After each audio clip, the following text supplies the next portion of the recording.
Okay, I just thought I'd let you hear the standard throttle as well while we're at it.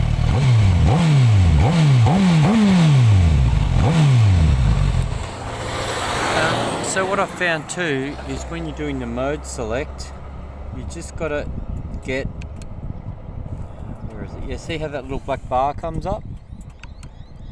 And then you can adjust the that little black bar there on the side. So that then allows you to pick which mode that you want to select. So when that's on,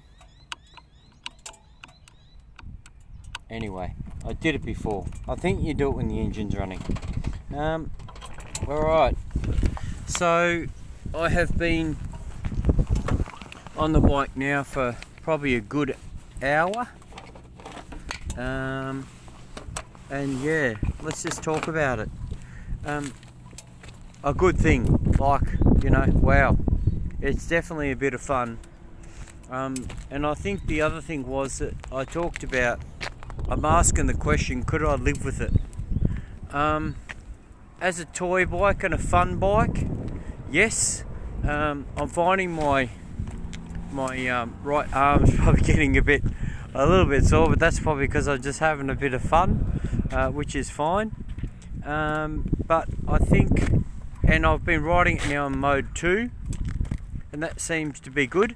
Mode 3 is kind of like the soft entry, which is still okay as well. I think level, like when the traction control's turned off, that setting is just, yeah, you get tired kind of quick, because it's just, it's like a lot of people say, it's like that happy little puppy kind of thing.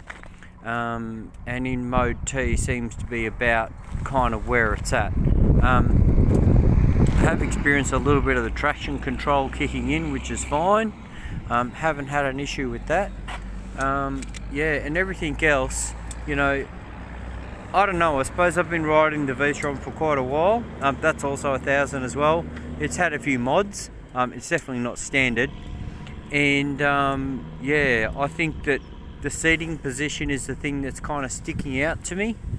And I think the other thing that's sticking out is just how long you could kind of, you know, ride it for.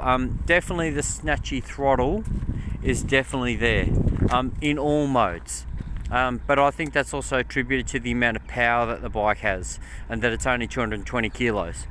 Yeah, so, you know, I think this will kind of finish it off just for now, until I get up into the hills. Those that are from Melbourne, you'll know where I'm going. And yeah, the areas are wonderful. Yeah, first and second gear, you know, much out of third gear is just kind of triple digit stupid. You know, so yeah. And the other thing I just wanted to comment too was I found that the engine braking was quite good. I was quite surprised with that. So because those that have ridden a Vstrom before will know the engine braking is amazing, and you can almost nearly cheat when you come to a corner. So yeah, I found the engine braking on the bike also very good. Yeah, and I might even put the daughter on the back later on today and give her a bit of a spin and see what she thinks. I have also found the suspension's quite firm, but it is a sports bike. I can't expect it to be a tourer, you know, so yeah, it's definitely a bit more bouncy than the big fat Vstrom. I think those things are about 235 kilos, yeah, and about, I think they're about 103 horsepower or something like that, 100 newton meters. But yeah, enjoying it so far, but I think after an hour or so of riding I'll be due for a coffee, and I'll go and have a bit of a break. But anybody from overseas watching too, g'day from Australia, and yeah, just giving this a spin and see how it all goes.